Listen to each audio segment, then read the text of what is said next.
नमस्कार, मैं हूं आपके साथ पीएन योगी और आप देख रहे हैं न्यूज 80 राजस्थान। राजस्थान में फिर से पंचायती राज चुनाव का बिगुल बज चुका है और चेहरे खूब मैदान में है। हर पार्टी के जो प्रत्याशी है अपना अपना धुआंधार प्रचार कर रहे हैं। आज जोन नंबर 6 में हमारे साथ मैनपाल जी मंगलाव बीरवाना ग्राम पंचायत से हैं, जो कांग्रेस पार्टी से इनके जो बड़े भाई साहब है वो चुनाव लड़ रहे हैं।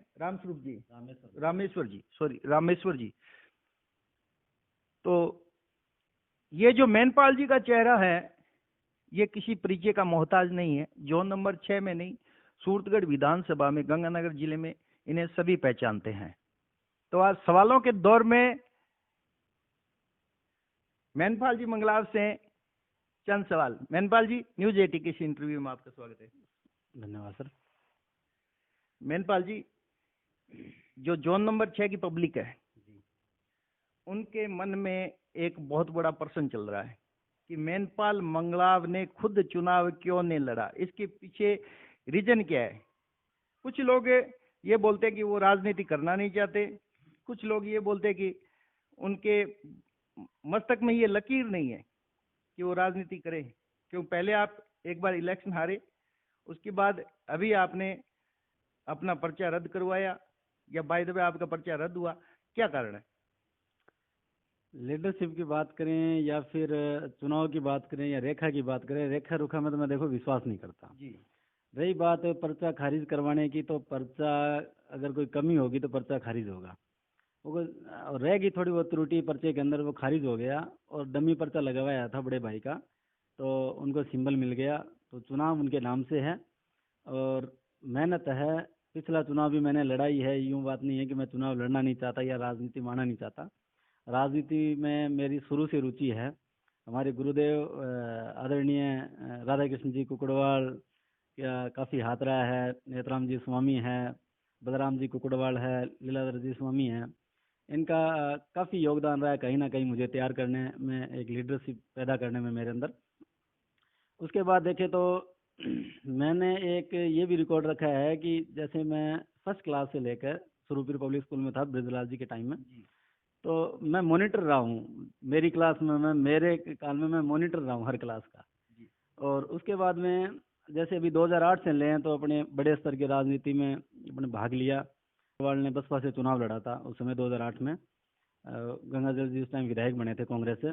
उसके बाद में लगातार गंगाजल जी के और इनके भाई है छोटे राजा राम जी मील, जयपुर में था उस टाइम में, 2009 में जयपुर चला गया था, उनके लगातार टच में था। और एक जन सेवा की एक भावना अंदर थी। जो भी यहाँ से जाते लोग, उनका मतलब वहाँ कोई काम से जाते, उनको लेना ले जाना, कोई एग्ज़ाम वाला है वो एग्ज़ाम दिला के उनको वापस छोड़ना, तो एक शुरू से ही था कि अपने क्या है कि लोगों की सेवा करनी है। उसके बाद में 2013 के चुनाव में सक्रिय कार्यकर्ता के रूप में, कांग्रेस के कार्यकर्ता के रूप में मैंने यहाँ भागीदारी रखी। माननीय पूर्व विधायक गंगाजल जी मील चुनाव लड़ रहे थे कांग्रेस से, उनके सक्रिय कार्यकर्ता के रूप में मैंने काम किया। उसके बाद में 2015 के अंदर मैंने खुद पंचायत समिति चुनाव लड़ा कांग्रेस की टिकट से। थोड़े से मतंतरों से मैं हार गया था वो चुनाव। फिर लगातार मैंने अपने आप को इसी में लगाए रखा। हालांकि मैं साथ साथ में कंपटीशन की तैयारी कर रहा था कुछ एक शुरू के सालों में मैं, और लगातार मैं जन सेवा में लगा रहा। मेरी सरकारी जॉब भी लगी थी, जॉब पे मैं नहीं गया, लेकिन मैं लगातार लोगों के बीच में रहा, सेवा में रहा। फिर अब सेवा कर रहा हूँ मैं लोगों की। पिछला चुनाव मैंने लड़ा है, लोगों की भी भावना थी भी अच्छा है तो भी चुनाव तेरे को लड़ना चाहिए। मैं चुनाव मैदान में था। उसके बाद में मैंने तैयारी स्टार्ट कर दी। कोरोना काल को चलते हुए थोड़े लेट हो गए थे इलेक्शन, लेकिन मैं तैयार था पूर्णतः। सबके संपर्क में था, सबके दुख सुख में साथ था, सबके लिए भागदौड़ कर रहा था। और अभी भी मेरे को कैंडिडेट बनाया माननीय पूर्व विधायक गंगाजल जी मील ने, मेरे को विश्वास जताया, उन्होंने मुझे टिकट दी। मैं चुनाव लड़ रहा था, लेकिन कोई परिचय में थोड़ी त्रुटि हो गई फॉर्म भरने में, तो वो मेरा खारिज हो गया और डमी था भाई साहब का लगा हुआ, उस पर वो सिंबल आ गया। पाल जी, जोन नंबर 6 में एक अजीब सी कहानी चल रही है, शायद आपने भी सुनी होगी। आपके सामने एक निर्दलीय प्रत्याशी मैदान में है, केसरा राम जी का लड़का, जो 6 DWM से सरपंच है। उनका लड़का विक्रम। कहानी कुछ ऐसी चल रही है कि मैनपाल मंगलाव को कांग्रेस पार्टी से मील परिवार टिकट दे रहा था, और केसरा राम जी के निजी है जो डूंगर राम जी, जो अभी पीछे कांग्रेस पार्टी में गए थे, तो उनका मकसद था कि केसरा राम जी के लड़के को टिकट मिले, और मील परिवार का यह मकसद था कि कांग्रेस पार्टी से मैनपाल मंगलाव लड़े। दोनों का पेच बराबर में फंसेगा, तब कहानी इस ओर घुमा दी जाएगी कि मैनपाल को टिकट ना देकर केसरा राम जी के लड़के को टिकट दी जाए। लेकिन अभी दोनों मैदान में है, कहानी पूरी उल्टी होगी। ये दंत कथा है, क्या चल रहा है? इसको मैं सिरे से खारिज करता हूँ। ऐसा कुछ ही नहीं था। डूंगरराम जी एक वरिष्ठ कांग्रेसी नेता है, बसपा से प्रदेश अध्यक्ष रह चुके हैं, उपाध्यक्ष रह चुके हैं, लगातार 2 चुनाव यहाँ से लड़ चुके हैं, और काफ़ी मतलब सोच सूझ विचार के नेता है। ऐसी छोटी बातों मतलब मेरे ख्याल से वो नहीं कर सकते, जितना मैं उनको जानता हूँ। रही टिकट की बात, तो टिकट के लिए ये था कि सर शुरू से ही यहाँ से जो कांग्रेसी कार्यकर्ता थे, तो किसी ने आवेदन ही नहीं किया टिकट का। टिकट का आवेदन करते फिर कोई विचार होता, या फिर ऐसा कोई, जैसे केसराम जी का लड़का है विक्रम, तो विक्रमता के तरफ से कोई भी किसी प्रकार का कोई आवेदन नहीं किया गया कांग्रेस में। अगर आवेदन होता तो जरूर विचार किया जाता। और रही डूंगरराम जी की बात है, तो डूंगरराम जी ने ऐसा कुछ भी कोई भी भूमिका बनाने का कोई प्रयास नहीं किया। वो उन्होंने वो ही था भी, जो टिकट है टिकट कार्यकर्ता को मिलती है, और मैं पिछला चुनाव में लड़ा हुआ लगातार सक्रिय कार्यकर्ता रहा हूँ कांग्रेस का, तो टिकट मेरे पाले में आनी थी सर, मेरा मानना ये। एक और ऐसा उम्मीदवार बहुजन समाज पार्टी से आपके सामने है, जो जोन नंबर 6 से नहीं है। लोगों का यह कहना है कि पैरासूट है। जब यहां बहुजन समाज पार्टी की इतनी छवि मजबूत थी डूंगरराम जी के समय, मतलब कि कांग्रेस पार्टी को भी उन्होंने एक बार पिछाड़ दिया था। क्या कहना चाहेंगे? देखो, बहुजन समाज पार्टी को 6 नंबर जोन से कोई ऐसा प्रत्याशी मिला ही नहीं। बस पार्टी के यहाँ कोई मतदाता नहीं थे, कोई वोट बैंक नहीं था। वो वोट बैंक था, वोट था, व्यक्तिगत वोट था वो। उसको बसपा पार्टी से जोड़ना मेरे ख्याल से कहीं भी उचित नहीं है। रही बात प्रत्याशी की बात, जो सोन जी हैं शायद नंदीवाल, TNS गुडली से हैं, तो उनसे मेरी बात हुई थी। मैंने उनको बोला था, जो उनका कहना था कि इतना बड़ा गांव है, कोई बसपा से किसी ने आवेदन नहीं किया। तो मैंने कहा सर, मैं ठहरा कांग्रेसी, मैंने आवेदन कांग्रेस से किया और कांग्रेस की टिकट से हम मैदान में है। और रही बसपा की बात, तो बसपा का मेरे ख्याल से यहाँ कोई वोट बैंक नहीं है। बसपा एक सिंबल था डूंगरराम जी के लिए। डूंगरराम जी बसपा के कार्यकर्ता थे, और ये डूंगरराम जी के पर्सनल वोट थे, व्यक्तिगत वोट थे, बसपा पार्टी की नहीं समझता। वो आए हैं, उनकी पता नहीं क्या मंशा है, क्यों यहाँ आए हैं। अगर मैं मानता हूँ कि अगर उनके यूं थी, एक कैंडिडेट जैसे कोई चुनाव लड़ता है, तो मेरे ख्याल से उनकी एक सोच अपने आप में ये होना चाहिए, अपने आप को तैयार करते हुए रखना चाहिए कि हमें लोगों की सेवा करनी है। अब वो खुद का पैतृक गांव, खुद का जो कार्य भूमि है, उनकी कर्म भूमि है, उसको छोड़ के यहाँ आए हैं, तो मेरे ख्याल से उनके कहीं जहन में ऐसी है नहीं जनसेवा की भावना। बस वो यूं ही खेल देखना चाहते हैं सर। बसपा प्रत्याशी सोनलाल जी का ये कहना है कि डूंगरराम जी खुद कांग्रेस पार्टी में नहीं गए थे, उनको कांग्रेस पार्टी जबरदस्ती से लेकर गई थी, क्योंकि कांग्रेस पार्टी के हार का कारण ही डूंगरराम जी बन रहे थे सूरतगढ़ विधानसभा में। क्या कहना चाहेंगे? हार का देखें तो वोट बैंक बसपा का जो डूंगरराम जी लेके जा रहे थे, वो सारा कांग्रेस पार्टी का वोट काट रहे थे, इसमें तो कोई दोहराई नहीं है। लेकिन जबरदस्ती ले जाने वाली ऐसी कोई बात नहीं है। उनकी भी इच्छा थी कि बदलाव जरूरी है जीवन में, लगातार वो संघर्ष कर रहे थे, तो उन्होंने भी मानस बनाया कि बदलाव किया जाए। बड़े बड़े नेता करते हैं, एक ही घर में 2-2 दलों को सपोर्ट करने वाले लोग रहते हैं। मैनपाल जी, जोन नंबर 6 में एक और चर्चा आग की तरह फैल रही है कि मैनपाल मंगलाव को जोन नंबर 6 से कांग्रेस पार्टी का चुनाव लड़ाने के पीछे एक बहुत बड़ा मकसद था। कांग्रेस पार्टी जब जब यहां से प्रधान बना है, तो प्रधान गुडली से बना है। अभी लोगों का ये कहना है कि अगर मैनपाल मंगलाव जोन नंबर 6 से जीत कर जाते हैं, या उनके भाई जीत कर जाते हैं तो प्रधान बीरवाना से बनने वाला है। आपके भाई को प्रधान का आशीर्वाद मिलने वाला है और प्रधान की है जो बीरवाना में आने वाली है। क्या कहना चाहेंगे?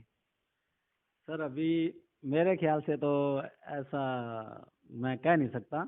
अभी तो पंचायत समिति सदस्य बनने की दौड़ में चल रहे हैं अपने। नहीं, क्या राज है क्या कोई? ना कोई राज नहीं है। और यूं है कि मेरे ख्याल से योग्यता के आधार पर पद मिलते हैं। अगर पूरी पंचायत समिति में जितनी भी सीटें निकल के आती हैं कांग्रेस की, उसमें क्या मंथन होता है, वो हाईकमान क्या निर्णय लेती है, वो उन पे है माननीय। नहीं, थोड़ा सा बता दीजिए, क्योंकि जोन नंबर 6 के है ना, जो पब्लिक है, जो वोटर हैं, वो बहुत कुछ जानना चाहते हैं। तो एक आशा जगती है कि अगर बीरवाना में से कोई प्रधान बने पहली बार तो रिकॉर्ड होगा। क्या हो सकता है? सर ये हाईकमान से सवाल करो तो बेटर रहेगा मेरे ख्याल से। ये अपने तय नहीं करने वाले हैं, हम तो छोटे से प्यादे हैं, पार्टी के कार्यकर्ता हैं। चलो टिकट हमें दी है, जनता का मान सम्मान था पिछली बार भी, इस बार भी हम चुनाव लड़ रहे हैं, तो अभी तो पंचायत समिति सदस्य बनने की दौड़ में है। आगे क्या होता है वो तो 21 का रिजल्ट तय करेगा, उसके बाद देखा जाएगा क्या बनता है। मेनपाल जी, अगर बात अभी समस्याओं पर आए तो कांग्रेस की सरकार है और जोन नंबर 6 से अगर कांग्रेस की सीट निकलती है, यहाँ की पब्लिक आपको आशीर्वाद देती है, तो क्षेत्र में जो समस्याएं हैं उनसे आप अच्छी तरह से रूबरू हो, क्योंकि आप हमेशा पब्लिक के बीच में रहे हो। तो क्या कुछ ऐसा नया करने वाले हो जो आपको आशीर्वाद देने के बाद यहाँ से कुछ ऐसा? सर आशीर्वाद की रही बात, तो 2015 में जितना मुझे वोट मिला, जितना मान सम्मान जनता में मिला, उसी को मैंने आशीर्वाद समझ के खूब मैदान में दौड़ता रहा हूँ, मैं लोगों की सेवा करता रहा हूँ। रही काम की बात, तो कांग्रेस की सरकार के बाद में जैसे सरपंच महोदय के चुनाव हुए हैं, तो काफ़ी प्रयास रहा है और काफ़ी काम चल भी रहे हैं। तो ऐसा नहीं है, हमारी इच्छा ही काम करने की है। और उसके बाद में जो बड़े प्रोजेक्ट की बात करें, तो पूर्व विधायक गंगाजल जी मील से बात हुई थी मेरी। उन्होंने कहा कि जैसे ये इलेक्शन हो जाते हैं, उसके बाद में अपने कृषि उपज मंडी का था जो अपने उन्होंने अपने कार्यकाल में वो प्रस्ताव दिया था, उसका उसका पूर्ण करवाएंगे। उसके बाद में मेरा प्रयास है, अभी बात करूंगा विधायक जी से। मेरा प्रयास है कि एक बीरवाना में बालिका स्कूल की आवश्यकता है। उसके बाद में खेल स्टेडियम का काम जो बीच में अटका हुआ है, शुरू ही नहीं हुआ, उसको शुरू करवाना है, वो बनवाना है। उसके बाद में जैसे छोटे छोटे स्कूल और थे, जैसे कांग्रेस के कार्यकाल में इस बार इस कार्यकाल में वापस खुले थे वो, उनका भी जैसे सड़कों से जोड़ना उनको, और आबादी को ध्यान में रखते हुए वहाँ हर सुविधा मुहैया करवाने का मेरा प्रयास रहेगा। कुछ एक सड़कें बची है, लगभग तो गंगाजल जी ने 2008 से 13 में जोड़ दिया था पूरा क्षेत्र ये। लेकिन कुछ एक जो महत्वपूर्ण रास्ते हैं, जो सड़कें हैं, वो सड़कें बढ़नी वहाँ जरूरी है। तो प्रयास रहेगा ये कि आगे आने वाली विधानसभा चुनाव से पहले पहले वो सारे काम करवाए जाए, ताकि विधानसभा के चुनाव में वोट लेने आए कांग्रेस पार्टी के लिए तो कोई यूं ना कहे कि आपने ये वादा किया था चुनाव के अंदर, ये आपका काम हुआ नहीं है। सर बिल्कुल मेनपाल जी, एक बड़ी बात है और पुरानी कहावत भी है, जिसका राज उसका आज। अभी ऊपर कांग्रेस पार्टी है, राजस्थान में राज है उनका। और बीरवाना के अलावा अगर जोन नंबर 6 से आशीर्वाद मिलता है तो हरदास वाली के लिए क्या नया करने वाले हैं आप? हरदास वाली के अंदर सर, एक तो मैं एक बीपीएम वो माताजी वाले दौरे पे जो स्कूल है, उसको क्रमान्वित करवाने के लिए प्रयासरत हूँ। लगातार प्रयास चल ही रहे हैं। उनके विधायक जी ने भी प्रस्ताव बना के भेजा है ऊपर शिक्षा मंत्री को, और वो बन भी जाएगा। उसके बाद में जैसे एक दो मुख्य सड़कें हैं, थोड़ी पानी की समस्याएं हैं, उनको भी जोड़ने का है, एक आरम से जोड़ने का है सड़क से। उसके बाद में 5 एपी वाला तो भी वो चल ही रहा है, वो हो जाएगा काम। उसके बाद में 5 एपी पानी की समस्या है, उसका निवारण हो रहा है। 5 एपी जो पानी वाली जो समस्या है, उसके लिए लगातार बात चल रही है, तो उस पर जल्द ही कोई काम शुरू हो जाएगा। लगातार संपर्क में हो, बात चल रही है। सड़क का तो हो ही रहा है अभी, जो चल रही है। उसके बाद में अभी ये हो जाएगा, एक मेरे मन में बड़ी मतलब एक सौगात मिलेगी माननीय पूर्व विधायक गंगाजल जी मेरे साहब से। उनसे मैंने आग्रह किया था और अभी उनकी पूरी मंशा है, एक वहाँ पे उप स्वास्थ्य केंद्र बनाने का पूरा पूरा विचार है। और उम्मीद है वो अपने आगे आने वाले 2022 के अंदर वो प्रोजेक्ट अपने पूर्ण करवाएंगे। उप स्वास्थ्य के अंदर तो जो बीजेपी विधायक है राम प्रताप जी कासनिया, वो भी लेकर गए थे एक बार।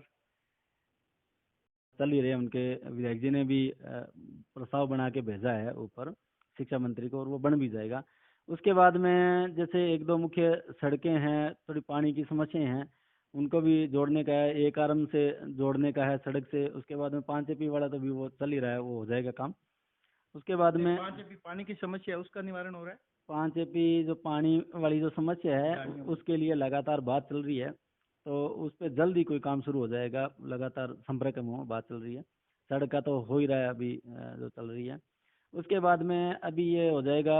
एक मेरे मन में बड़ी मतलब एक सौगात मिलेगी माननीय पूर्व विधायक गंगाजल जी मीर साहब से। उनसे मैंने आग्रह किया था और अभी उनकी पूरी मंशा है। एक वहाँ पे उप स्वास्थ्य केंद्र बनाने का पूरा पूरा विचार है, और उम्मीद है वो अपने आगे आने वाले 2022 के अंदर वो प्रोजेक्ट अपने पूर्ण करवाएंगे। उप स्वास्थ्य केंद्र तो जो बीजेपी विधायक है राम प्रताप जी कासनिया, वो भी लेकर गए थे एक बार। तो ये कांग्रेस पार्टी की तरफ से होगा या बीजेपी की? देखो, अगर बढ़ना चाहिए, विधायक है, विधायक कोटे से देते हैं तो विधायक के खाते में जाएगा। अगर वो नहीं देते हैं और सरकार में सरकार के प्रतिनिधि है, अगर वो सरकार में प्रस्ताव भेज के उसको स्वीकृत करवाते हैं तो वो हमारे खाते में जाएगा सर। जनरल सी बात है। बिल्कुल।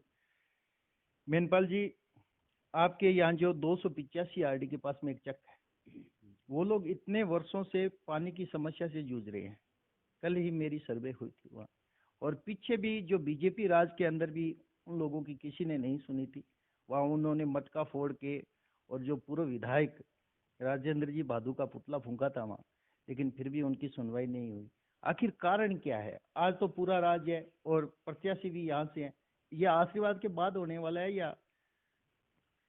सर, पानी की समस्या का देखें तो माननीय पूर्व विधायक गंगाजल जी मील साहब ने वाटर वर्क्स का यहाँ निर्माण करवाया था, जो स्वीकृत था। उस पर जनता ने फिर उन्होंने मांग रखी कि इससे काम नहीं चलने वाला, क्षेत्र बहुत बड़ा है, तो उन्होंने बड़े वो टंकी वाले वाटर वर्क्स का निर्माण करवाया था। उससे लगातार सप्लाई हो रही है।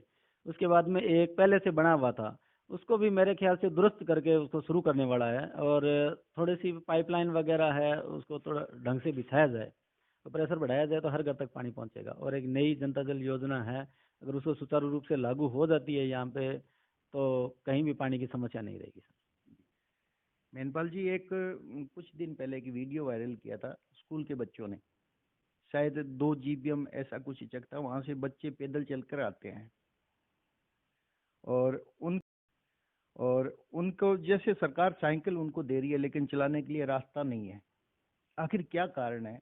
बिरवाना ग्राम पंचायत बहुत पहले से जागरूक रही है, और फिर भी वो सड़कें नहीं बनी है। कारण क्या है? अगर आपको आशीर्वाद मिलता है तो क्या उन सड़कों का भी उद्धार होगा?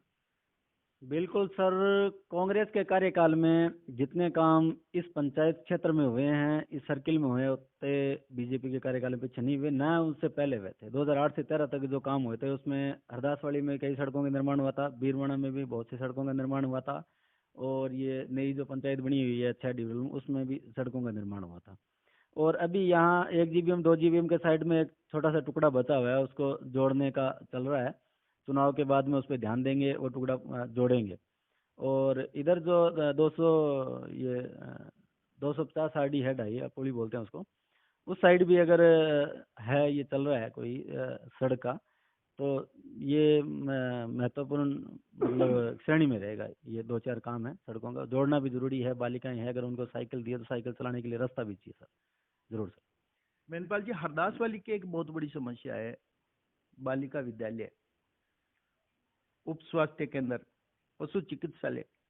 अगर आपको आशीर्वाद मिलता है तो आज तो सरकार कांग्रेस की है, क्या वहाँ यह सभी सुविधाएं उपलब्ध होगी? अभी मेरे ख्याल से उप स्वास्थ्य केंद्र और पशु चिकित्सालय के बारे में देखा जाए तो जरूर प्राथमिकता रहेगी, और उसमें सोच भी रहे हैं भी स्वास्थ्य के लिए, चाहे वो पशुधन हो चाहे वो मानव जन हो, सबके लिए स्वास्थ्य, उत्तम स्वास्थ्य की सारी सुविधाएं हैं वो मिलनी चाहिए। उसमें प्रयासरत रहेंगे। और रही बालिका स्कूल की, तो बालिका स्कूल के लिए भी जैसे संख्या के आधार पर स्कूल अगर मापदंड पूरे करती है तो जरूर गहलोत सरकार के कार्यकाल के अंदर कोशिश रहेगी भी बनाएंगे हम। वो मापदंड पे भी डिपेंड करता है सर। मेनपाल जी, आपके भाई के अलावा यहाँ मैदान में और 4 प्रत्याशी हैं। आप अपनी फाइट, कांग्रेस पार्टी की फाइट सीधी सीधी किसके साथ? सर फाइट की बात करें तो अभी तय करना मुश्किल है। मैं ये मानता हूँ कि जो सिंबल है, जो राष्ट्रीय पार्टी है कांग्रेस बीजेपी, फाइट इन्हीं के बीच में होने वाली है। अन्य कोई माने जैसे बसपा और जो आरएलपी का है और जो निर्दलीय का, मेरे ख्याल से कहीं भी कोई दौड़ में नहीं है। जो कंटेस्ट है, जो मुकाबला होना है, वो दोनों राष्ट्रीय पार्टियों के बीच में होना है सर। एक हमेशा से ये देखा गया है कि जो बीरवाना ग्राम पंचायत है, अक्सर ये बीरवाना गांव है, ये वोट से एक दिन पहले की जो रात होती है, जिसको अपने मातृभाषा में रातिजोगा बोलते हैं, उस दिन यहाँ पूरा माहौल चेंज हो जाता है। और ये गांव जब कहीं किधर भी घूमता है तो पूरी तरह से घूमता है। क्या लगता है किस तरफ घूमने वाला है ये मैटर पूरा? ऐसा कुछ ही नहीं है सर, ये इसी क्षेत्र की बात नहीं है, हर कहीं होता है। उस समय क्या ज्यादा ज्यादा वो अपने यहाँ रह रहे हैं तो अपने को लगता है भी ज्यादातर यही होता है। वो यूं है कि जैसे वोटर पहले यूं असमंजस में रहता है कि भी किसको दिया जाए यार, किसके समर्थन में उतरा जाए, लेकिन लास्ट तक वो रात लेते लेते यूं हो जाता है कि जैसे वोटर अपने आप को रोक नहीं पाता, जिसका भी समर्थक होता है वो निकल के बाहर आ जाता है उसके लिए। और ऐसे पलटने वाली ऐसी कोई कहानी नहीं होती है। दिमाग में ऑटोमेटिक ये क्या है कि फिट है, हर मतदाता के मन में फिट है कि वोट मेरे को कहाँ देना है। चाहे कहीं घूम रहा है, कुछ भी कर रहा है, कहीं मजे लूट रहा है, लेकिन उनके दिमाग में ये सेट है पूरी पिक्चर है कि अपने वोट किसको देना है सर। बीरवाना की एक और खास बात रही है, जो प्रत्याशी एक बार चुनाव हारा है और दूसरी बार अगर मैदान में आया है तो बीरवाना की पब्लिक ने उन्हें पूरा साथ दिया है तन मन धन से। क्या पिछला चुनाव हारने के बाद सीधा सीधा फायदा आपको मिलने वाला है? क्या कहना चाहिए? सर मैं तो समझता हूँ कि मेरी जो सेवा भावना थी, जो जन सेवा की जो भावना थी, उसको देखते हुए जनता मान सम्मान दे रही है। मैं चुनाव हारा था तो मैं घर पे नहीं बैठा था सर, मैं सेकंड डे ही वापस निकल गया था। मैं सबसे पहले उन लोगों से मिला था जिन्होंने मेरे को यूं बोला था कि यार लेट हो गया, हमने जुबान दे दी, अब हम पलट नहीं सकते। मैंने कहा कोई दिक्कत नहीं है, आप अपनी जुबान रखो, मेरा समय वापस आ जाएगा। और ऐसे ही मैं उदाहरण देता हूँ, जैसे कृष्ण जी खटोड़ है और एक मालाराम जी शर्मा है। मैं कृष्ण जी खटोड़ के पास में गया था, चुनाव लड़ रहा था 2015 का। उन्होंने बोला कि यार मैनपाल तुम लेट हो गया और हमने नेतराम को जुबान दे दी और हम उसके साथ में जुड़ गए। तो मैंने उनको यूँ बोला था कि ये बहुत बड़ी बात है कि आप मेरे को स्पष्ट कह रहे हो, आप अपनी जुबान पर रहना, मेरा टाइम और आ जाएगा। तो मैं रिजल्ट के दूसरे दिन सबसे पहले उनके पास में गया था। मैंने कहा मेरे से पहले किसी ने आपसे वोट लिया, मांगा है? किसी ने कहा नहीं मांगा। तो मैं चुनाव लड़ूंगा अगला, और मेरे से पूछे बगैर किसी की हाँ मत करना, अब आपका वोट मेरा है। तो उन्होंने सबसे पहले मेरे को चल के बुलाया था। उन्होंने बोला भी तू चुनाव लड़ रहा है? मैंने कहा हाँ। तो ठीक है, तेरे से वादा किया हुआ, अभी वोट तेरा है। तो ये है सर। जी मेनपाल जी, एक बीरवाना ग्राम पंचायत के अंदर सोसाइटी का बड़ा मुद्दा बना हुआ है, वहाँ ताले लगे हुए हैं। लोग कांग्रेस काल के अंदर अभी डीएपी और यूरिया खाद के लिए जूझ रहे हैं किसान। कारण क्या है? वो ताले कब तक खुलेंगे? क्योंकि ग्रामीण बार बार ये चीज पूछ रहे हैं कि कोई तो मसीहा आगे आए, क्योंकि ताला लगाने वाले तो बहुत होते हैं लेकिन खुलवाने वाला कोई कोई होता है। क्या होगा? ताले खुलवा दिए हैं सर, खुलवा दिए। उनकी जगह कार्यभार भी किसी ने ग्रहण कर लिया है। इधर ये गोपीराम जी मार है, और जो प्रक्रिया आगे है जो सारी सामग्री उपलब्ध करवाने की, वो भी चल रही है सर। और पीछे जो घोटाले हुए हैं या जो गबन हुआ है, उसकी भी जांच कमेटी बनी हुई है, जांच चल रही है सर। तो जल्द ही इसका निस्तारण हो जाएगा सर। बिल्कुल, वो तो जांच का विषय है। मेनपाल जी, एक और ग्रामीण क्षेत्र पर बहुत बड़ा मुद्दा होता है, जैसे ग्राम पंचायत हरदास वाले में भी है और यहाँ भी है, बीरवाना में भी, जो खाद्य सुरक्षा का कोटा होता है। लगभग 70-72%, 73% लोग जुड़ते हैं उसमें। तो अभी जो फिलहाल की जो कहानी है, इसमें जो वंचित लोग हैं, जो पात्र लोग हैं, क्योंकि अक्सर ये देखा जाता है कि लोग 2 रुपए किलो की गेहूं लेने जाते हैं लेकिन कार लेकर जाते हैं या बाइक पर सवार होकर जाते हैं। तो उन लोगों को न्याय कब मिलेगा? आखिर कब? चल रही है सर उसकी भी मुहिम। सरकार ने जो मापदंड तय किए हैं, उन मापदंडों से ऊपर उठ के जो जनता है जो इसका फायदा ले रही है, उसे सर ब्याज के साथ में और जो 27.5 रुपए के हिसाब से, किलो के हिसाब से वो गेहूँ वापस वसूल रही है सर। लगातार इसमें छंटाई का कार्य चल रहा है, इस पे टीम बनी हुई है, लगातार वो कार्य कर रही है। उसके पूरे कागज और उनके जितने भी डॉक्यूमेंट है वो वेरीफाई किए जा रहे हैं और लगातार लिस्ट से नाम हटाए जा रहे हैं सर। और जल्द ही वो कार्य पूरा हो जाता है तो जो पात्र लोग हैं उनको स्थान दिया जाएगा सर। धनपाल जी, अभी अगर किसान की बात करें तो किसान के खेतों में जहाँ पानी जाता है वो खाले बने हुए बहुत वर्ष हो चुके हैं, बिल्कुल जर्जर अवस्था में है। किसान तो वैसे ही परेशान रहता है हमेशा, कभी मौसम की मार, कभी कुछ ये, कभी कुछ वो, और फिर ऊपर से खेत तक पानी जाता है उससे पहले कहीं ना कहीं जो खाला है वो टूट जाता है। तो क्या होने वाला है? अगर आपको यहाँ से आशीर्वाद मिलता है तो क्या वो खाले फिर से बनने वाले हैं? सर, ये पीछे मैंने देखा है कि जैसे ये चुनाव शुरू हुए थे जल उपभोक्ता संगम वाले, इसमें जो अध्यक्ष बने थे और इन्होंने मतलब इस हिसाब से इस पूरे सिस्टम को जर्जर बना दिया कि जहाँ जरूरत थी वहाँ वो पैसा लगा ही नहीं, और जहाँ लगाया गया वो मेरे ख्याल से कोई एक या दो बारी झेलने वाले भी नहीं बने खाले सर। और उसके बाद में देख ही रहे हो आप भी, जो अध्यक्ष जी रहे हैं अब वो आज कहाँ हैं और आज किस ओर दौड़ रहे हैं। तो मेरे ख्याल से नहीं करना चाहिए। एक जन सेवक है, जनता ने मान सम्मान बख्शा है, उनको बनाया, उनको जिम्मेदारी दी है, तो उसको पूरी निष्ठा और ईमानदारी से करना चाहिए। अगर एक बार ये जहाँ यूं है कि अपनी योजना में जहाँ कोई काम करवा दिया, बनवा दिया, तो जनता हमेशा याद तभी रखती है जब वो काम बढ़िया तरीके से हुआ हो, ईमानदारी से किया हो, और अच्छी जो पैसे जो मिलते हैं सरकार से वो पैसे पूरे वहां लगाए जाए। तो मेरे ख्याल से कहीं ऐसी असुविधा नहीं होती। मेरा मानना है कि सरकार, गवर्नमेंट जितना बजट देती है, जैसे सोने पे देखे तो 24 कैरेट उसका लगाया जाए ना, तो भी जो लगाने वाला है उसका अपना सामान बन जाता है। तो ये अंतलाड़ जब तक नहीं छोड़ेंगे जनसेवक, मेरे ख्याल से जनता का कल्याण होने वाला नहीं है। चाहे वो किसान हो, चाहे आमजन हो, चाहे किसी भी फील्ड के अंदर ले लो। खाड़े निर्माण का है तो जरूर मेरी इस मुद्दे पे बात हुई थी सरपंच साहब से। जैसे हरी सिमरा में एक विवाद चल रहा था खाले का, इधर 1 GVM 2 GVM के इधर भी चल रहा था, इधर 4 BMM में इधर भी चल रहा है मरम्मत का। तो पीछे जो अध्यक्ष जी करवा रहे थे वो काम सिरे नहीं चढ़े थे। सरपंच साहब से मेरी बात हुई थी और जल्दी जैसे चुनाव से फ्री हो जाते हैं वो जल्दी उनका निस्तारण करवाएंगे और बढ़िया से उनकी मरम्मत करवाएंगे, कहीं भी दिक्कत नहीं आने देंगे किसान को सर। मेनपाल जी, जो जो किसान, जो आपका अपना जो मामला है ना, वो जब भी भरते हैं उसका 42.5%, 1 लाख में से अगर लाख रुपए भर दिया तो उसका 42,500 रुपये अध्यक्ष के खाते में आ जाते हैं, उस खाले की मरम्मत के लिए, रख रखाव के लिए, फट्टी के लिए, कुछ भी मानो। तो जो खाते के, जो महेंद्रों के यहाँ अध्यक्ष बने थे वो क्या कर रहे थे? उनके खाते में ये समझो कि अगर उनका 5 साल का कार्यकाल था तो 5-5, 6-6 लाख रुपए उनके खाते में, वो पैसे कहाँ गए? ये तो सर वही बता सकते हैं कहाँ गए। अगर उनकी पूरी निष्ठा के साथ, ईमानदारी के साथ में अगर उस बजट को कहीं लगाया होता तो आज किसान बदहाल नहीं होता, खाड़ों की मरम्मत हो गई होती, पानी सुचारू रूप से चलता है, किसी के पानी की बारी खराब नहीं होती। वो तो उनको सोचना चाहिए था, अभी जनता ने बनाया है तो जनता के ईमानदारी से काम करना चाहिए। उसको क्या कह सकते हैं सर, उनकी जो सोच है उसके हिसाब से उन्होंने काम किया है, और आगे जो बनेगा तो इस बार ध्यान रखेंगे भी सबके हित में, सर्वहित में सोचने वाला ही बने सर। जी मेनपाल जी, आपकी जीत का मंत्र क्या है? कितनी सुनिश्चित मानते हैं आप जोन नंबर 6 से अपनी जीत?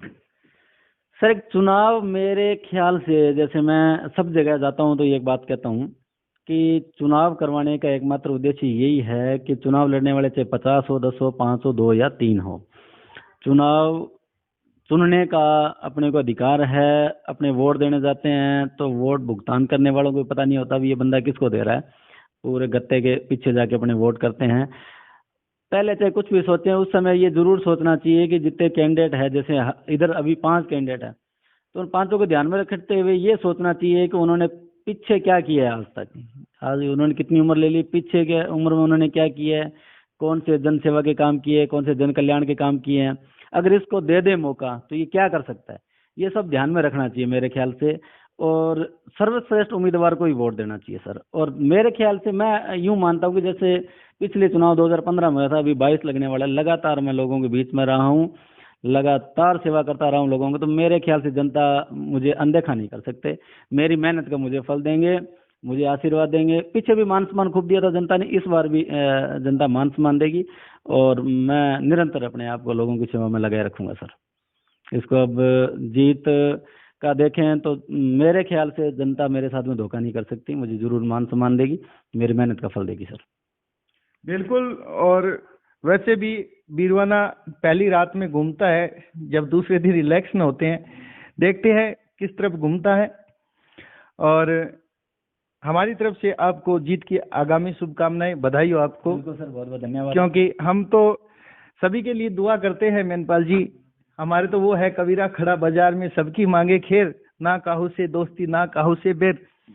अभी जो नंबर 6 की पूरी पब्लिक आपको देख रही है, कुछ भाई बड़े गौर से आपकी बातें अब तक सुनते आए हैं, जो आपको देख रहे हैं, इनसे आप कुछ कहना चाहेंगे?